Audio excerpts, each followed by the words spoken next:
তাহলে দেখো বন্ধুরা, বাচ্চাটির মুখে কি হয়েছে। বাচ্চাটির মুখে অনেক জীবাণু লেগে আছে। আমরা আমার জীবাণুগুলো পরিষ্কার করে নিই। দেখো, আমরা সুন্দরভাবে জীবাণুগুলো পরিষ্কার করে নিলাম। ও অনেক সুন্দর হয়েছে। এখন কি করবো বন্ধুরা, তার কানটি আমরা দেখবো। দেখো বন্ধুরা, কানে কত ময়লা লেগে আছে। আমরা ময়লাগুলো সুন্দরভাবে সাফ করে দিলাম বন্ধুরা। দেখো, অনেক সুন্দরভাবে সাফ করে দিলাম।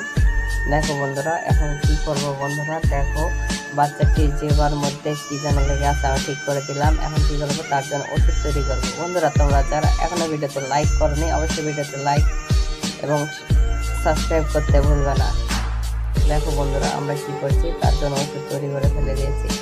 এখন কি করবো বন্ধুরা, দেখো আমরা তার জন্য ওষুধ নিলাম। ওষুধ নিয়ে তাকে আমরা এখন কি করবো, খাইয়ে দেবো। দেখো বন্ধুরা, তার পেটের মধ্যে অনেক জীবাণু লেগে আছে, আমরা পরিষ্কার করে দিলাম। তারপর আমরা ওষুধটি খেয়ে দিলাম। দেখো বন্ধুরা, আমরা কি করবো এখন বন্ধুরা, তার জন্য সুন্দরভাবে একটি ফল